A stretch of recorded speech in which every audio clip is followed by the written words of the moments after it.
pagi, Assalamualaikum warahmatullahi wabarakatuh. Senang sekali kita hari ini dapat berjumpa kembali dalam pembelajaran digital, khususnya untuk mata pelajaran simulasi dan komunikasi digital. Langsung saja, hari ini kita akan mempelajari yang namanya menerapkan peta minda ya. Tapi sebelumnya saya akan perkenalkan terlebih dahulu. Nama saya adalah Dwi Nur Cahya ya, Dwi Nur Cahya. Ini adalah kita menyebutnya sebagai fasilitator ya, karena kita menggunakan media pembelajaran tidak langsung atau diwakili oleh media video. Baik, langsung saja. Ini adalah kompetensi dasar selama 1 tahun. Ya, ini ada semester 1 dan semester 2. Baik, kita lanjutkan. Kemudian berikutnya adalah kompetensi dasar yang akan kita gunakan adalah KD 3.2. Pengetahuannya ada menerapkan metode peta minda. Kemudian untuk keterampilannya nanti membuat peta minda. Ini adalah indikator pencapaian kompetensinya, menjelaskan metode peta minda, kemudian menguraikan ide menjadi konsep, menerapkan alternatif solusi pemecahan masalah, kemudian 4, mengoperasikan perangkat lunak peta minda, kelima, membuat peta minda dari hasil mengembangkan ide berdasarkan alternatif solusi ya. Mudah-mudahan kita semuanya nanti bisa menerapkan secara langsung ya. Jadi mudah-mudahan dalam pembelajaran kali ini kalian bisa tidak hanya menjelaskan, tapi juga kalian bisa langsung membuat atau menerapkan peta mindanya ya, yang merupakan hasil dari pengembangan ide gagasan kita ya. Nah, ini untuk tujuan pembelajarannya, menjelaskan atau merumuskan masalah tentang menjelaskan metode peta minda, ide menjadi konsep, menentukan alternatif solusi, pemecahan masalah, mengoperasikan perangkat lunak ya, dan seterusnya. Nah, nanti ini yang akan kita capai atau goalnya ya. Baik, langsung saja. Kita kembali lagi dulu ke penggalian ide ya. Kemarin kita sudah bahas ya di pertemuan sebelumnya. Penggalian ide atau logika dan algoritma ya bilangnya ya kalau kita. Saya akan membahas dulu mengenai ide ya. Ide ini memiliki arti imajinasi atau rancangan solusi terhadap masalah yang dihadapi sebagai hasil pemikiran baik. Ya, berarti gini ya, secara pemikiran kita gitu ya. Ketika kita menghadapi suatu permasalahan, kita harus memikirkan bagaimana solusi terbaik dulu ya. Karena kemarin kita ingat ya dalam pembahasan sebelumnya, ketika kita menghadapi sebuah permasalahan harusnya bisa langsung diselesaikan, jadi bukan menambah masalah baru lagi. Makanya yang utama dalam menentukan sebuah solusi harus rancangan solusi haruslah didasari pada hasil pemikiran baik bersifat spontan ataupun melalui pemikiran yang lama ya. Ini tergantung prosesnya, masing-masing orang berbeda-beda begitu.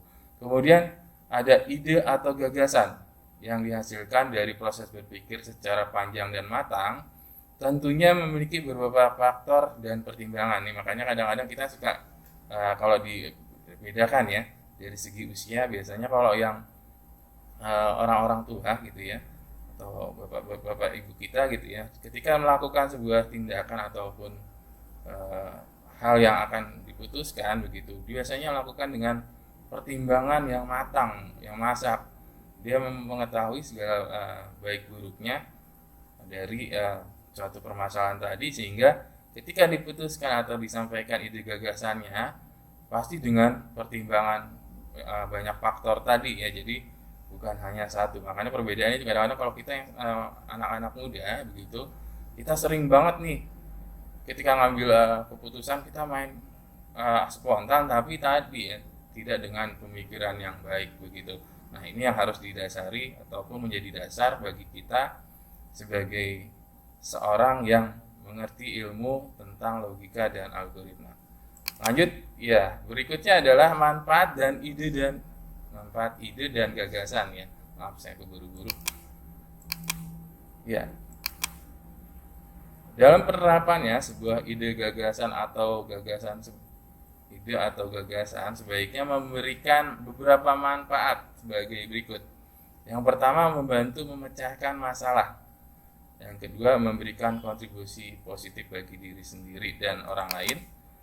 Kemudian yang ketiga, tidak melawan aturan, ketentuan hukum, norma agama, sosial, dan masyarakat. Kemudian mampu memberikan wacana pembaruan ilmu pengetahuan dan menambah keterampilan. Berikutnya, memotivasi orang lain untuk melakukan hal yang sama. Baik, baik. Sebelumnya saya akan jelaskan mungkin ya, kalau membantu memecahkan dari manfaatnya dulu ya tadi ya. Saya balik dulu ke materi ini. Nah, membantu memecahkan masalah, maksudnya gimana nih? Membantu memecahkan masalah, iya pastinya ya tadi ya, dengan kita memiliki sebuah ide atau gagasan, pastinya harapannya ada hal-hal atau masalah-masalah yang tadi kita hadapi gitu, kita bisa pecahkan dengan adanya ide dan gagasan tadi. Ini jelas banget. Kemudian memberi kontribusi positif bagi diri sendiri dan orang lain. Ya tadi ya, kan kadang masalah bukan hanya untuk kita sendiri atau ada di diri kita sendiri ya, tapi juga kadang-kadang masalah yang sifatnya umum. Nah, ini kita bisa memberikan suatu kontribusi positif atau masukan bagi diri sendiri dan orang lain pastinya. Kemudian tidak melawan aturan ketentuan hukum, norma agama, sosial, dan masyarakat. Pastinya ya, kita punya ide gitu, tapi ide dan gagasan tadi ternyata berseberangan dengan hukum agama, norma agama misalnya, sosial, dan masyarakat. Nah, ini berarti tidak memiliki manfaat secara baik ya, dari segi manfaat ide dan gagasan. Kemudian mampu memberi wacana pembaruan ilmu pengetahuan dan menambah keterampilan. Iya, betul sekali, karena tadi ya, kalau kita bicara ide dan gagasan, kita bicaranya pasti berkaitan dengan kreativitas. Kemudian inovatif ya, inovasi yang baru ya, misalnya seperti itu. Nah, dua hal tadi gitu ya, ini yang bisa menciptakan nanti pembaruan di bidang ilmu pengetahuan dan keterampilan. Berikutnya yang terakhir, memotivasi orang lain untuk melakukan hal yang sama. Nah, kalau dibilang tadi ya dari yang sebelumnya, ide gagasan itu harus didasari oleh pemikiran yang baik. Pastinya kalau hasilnya pun akan berupa solusi yang baik, saya yakin ya, secara tidak langsung nanti bagi orang yang juga sama-sama berpikiran baik pastinya dapat termotivasi ya, seperti itu.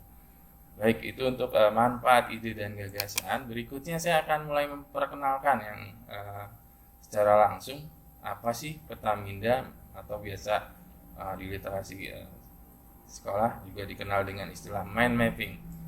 Ya, ini dia adalah Tony Buzan ya, gambarnya di sebelah sini. Tony Buzan ini adalah yang menciptakan Petaminda ya. Dari konsepnya gitu ya, dia menciptakan Petaminda dengan tujuan untuk memvisualisasikan atau memvisualkan proses berpikir ya. Jadi dia punya pemikiran begitu ya, bagaimana ya, kalau dulu kan ada algoritma itu ada 3 jenis ya cara menyajikan. Nah, sekarang dia punya cara lagi, ini lebih berkata lebih mudah gitu ya, yang terutama cuma ada subjeknya saja atau judulnya, kemudian dia punya sub-sub dari informasinya begitu. Nah, ini adalah konsepnya Tony Buzan, yaitu diciptakan sekitar tahun 1974 ya, 1974. Jadi hasil penelitian menunjukkan bahwa otak kita menyimpan informasi dan sel-sel saraf dalam bentuk cabang-cabang, sehingga bila dilihat sekilas akan tampak seperti bentuk pohon dengan cabang dan rantingnya. Nah, seperti itu. Jadi gambarannya dari yang besar ke bagian-bagian atau sub-sub yang lebih sederhana atau kecil. Kemudian Petaminda gitu ya, membantu kita untuk memahami suatu hal yang kompleks cukup dengan satu gambar, sifatnya yang diperjen atau sejenis, dan membentuk cabang dan ranting tadi ya. Kalau digambarkan, kalau kita biasa sering lihat ada kan diagram hierarki begitu ya, atau bentuk hierarki. Nah, dengan manusia biasanya kadang gini ya, kan bukan hanya sekedar melihat, mendengar gitu ya. Kadang-kadang ketika melihat tersebut, dia cocok gitu dengan informasi-informasi yang enak dilihatnya. Nah, bisa jadi seperti diagram hierarki. Nah, salah satunya juga yang kita pelajari kali ini adalah dengan menggunakan peta minda ya, seperti itu. Berikutnya, nah ini perangkat lunaknya ya. Kalau kita tadi bicara tentang peta mindanya, sekarang kita bicara tentang perangkat lunak peta minda. Apa saja sih yang bisa kita gunakan untuk membuat peta minda, dan seperti apa sih bentuknya gitu ya. Oh ya, untuk perangkat lunaknya kita ada yang open source atau berlisensi open source, ada Freeman dan Xman, dan kemudian ada yang berbasis web juga ya. Nanti kita coba dengan mindmap-nya, mindmap.com. Jadi kita bisa langsung ke webnya di mindmap.com ya, bisa kita coba langsung. Nah ini tampilan di sebelah sini, ada tampilannya, ini contoh tampilan mindmap-nya. Jadi ini yang seperti ini ya, nanti gambaran ketika kita membuat sebuah peta minda ya.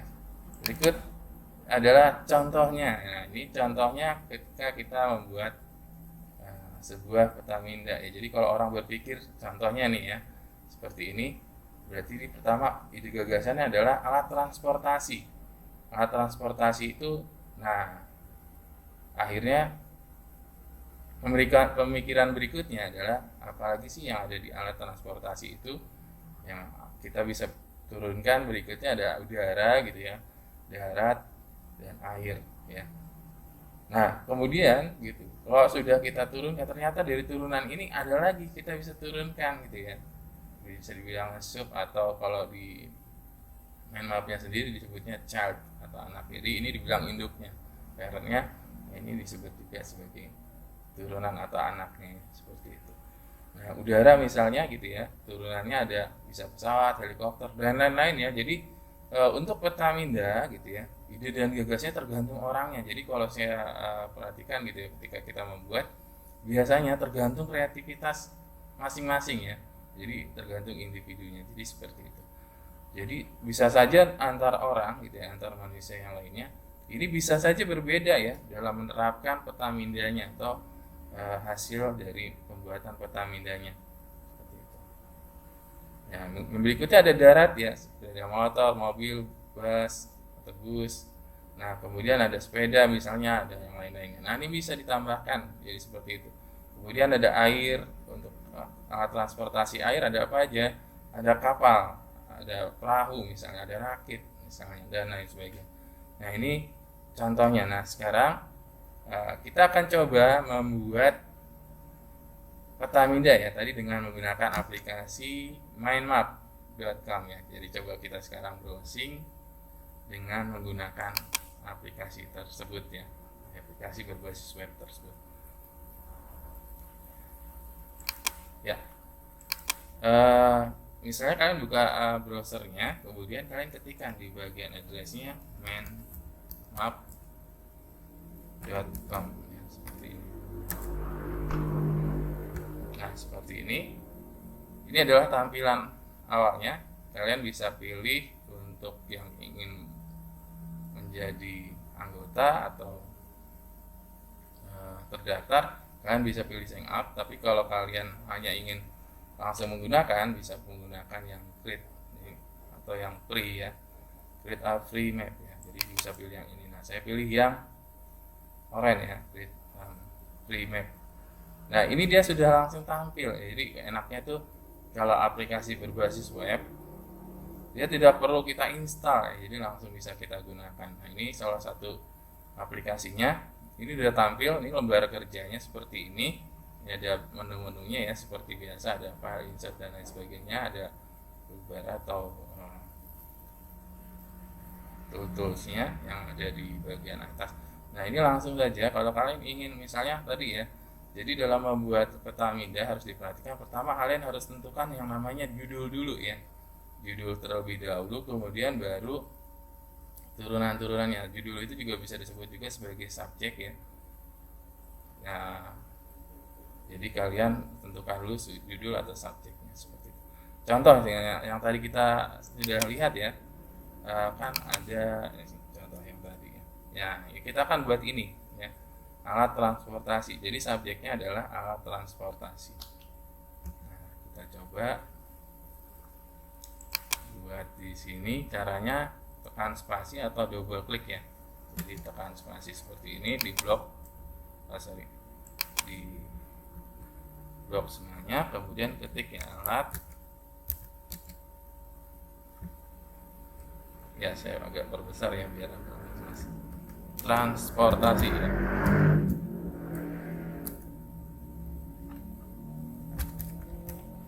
Nah seperti ini. Ini sudah jadi nih. Jadi trennya adalah aplikasi mind map yang kedua ini atau mind map ini, dia bisa langsung otomatis ya menyesuaikan. Jadi kita nggak perlu geser-geser. Beda sama aplikasi Microsoft Office ya. Kita harus setting.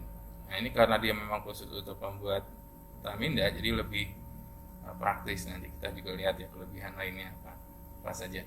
Baik, langsung saja. Kalau sudah berarti kita kan berikutnya adalah setelah subjek atau judulnya alat transportasi sudah kita buat, kita akan membuat juga turunannya atau anak-anaknya atau staffnya ya. Caranya gimana ya, kita lihat dulu ya. Ini kita mau buat yang mana dulu nih, udara, darat atau air, boleh ya. Jadi untuk membuatnya kita pilih dulu ya. Jadi kalau cirinya sebelum kalian membuat turunannya, kalian pilih dulu judulnya atau subjeknya. Jadi ciri-cirinya kalau sudah terpilih itu ada garis-garis atau strip-strip ya di bagian tepinya seperti ini. Nah tinggal klik kanan seperti ini. Nah kalian bisa pilih yang insert cell yang ini. Seperti ini insert cell, kemudian kalian bisa ketikkan subnya yang tadi ya, misalnya ada air. Nah ketika membuat turunan dari subjek ini, kalian tetap harus memilih sini lagi ya, jangan masih di sini, nanti akan jadi turunan yang airnya. Jadi tetap di sini. Jadi buat lagi di sini, klik kanan lagi, insert cell lagi. Nah kemudian ada darat. Langsung saja kita buat yang udaranya. Nah, seperti ini. Nah, ini sudah terbentuk turunan pertamanya. Nah, kita akan buat lagi turunan berikutnya ya dari masing-masing turunan tadi. Nah, seperti ini misalnya air.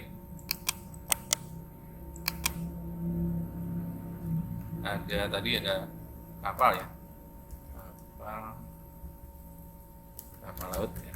Misalkan gitu. Kemudian kita turunkan lagi di sini ada rakit misalnya. Kemudian ada perahu layar atau perahu aja ya. Perahu. Nah misalnya seperti itu. Nah jadi lihat ya, dia hubungan antar data ini gitu, atau informasi ini dia terpisah ya. Nah, ini yang dikatakan note nih. Jadi note satu dengan note yang berikutnya. Nah, ini juga. Nah, jadi dia dalam antar note ini dia dengan aplikasi mind map ini terbentuk secara otomatis. Jadi kalau yang tadi saya bilang ya, yang biasa kita buat kan manual ya. Tapi dengan aplikasi ini keren. Kita bisa langsung dibuatkan secara otomatis ya. Baik, saya coba yang sebelah sini dulu ya. Darat ada apa aja. Caranya sama, klik kanan pilih cellnya, kemudian ketikkan misalnya motor ya, motor. Kemudian keduanya misalnya mobil.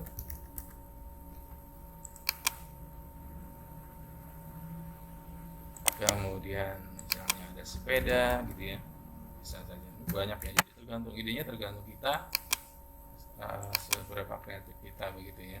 Kemudian yang udara caranya sama ya, jadi tinggal pindah ya, jadi enak ya, tinggal klik objeknya, tinggal pindah, tambahkan insert cell-nya lagi, kemudian ketikkan ada apa ya, pesawat misalnya,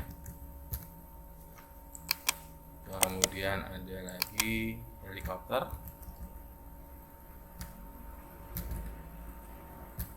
dan lain sebagainya. Nah, ini contoh yang sudah kita kerjakan. Jadi kita sudah tahu ya, jadi Taminda itu seperti apa, manfaatnya apa ya tadi ya, kita jadi lebih mudah gitu ketika membuat atau mendesain suatu ide atau gagasan begitu ya, menjadi beberapa bagian yang secara tidak langsung membuat detail-detailnya masing-masing ya, jadi membuat detailnya masing-masing jadi lebih jelas ya dalam informasinya. Jadi itu untuk materi pembahasan kita hari ini. Alhamdulillah sudah selesai. Kita juga sudah bisa membuat secara langsung peta minda ya dengan menggunakan aplikasi mindmap.com ya, atau aplikasi berbasis web. Terima kasih untuk pembelajarannya. Mudah-mudahan kita masih bisa bertemu dengan pembelajaran berikutnya. Akhirul kalam, wabillahi taufiq wal hidayah. Wassalamualaikum.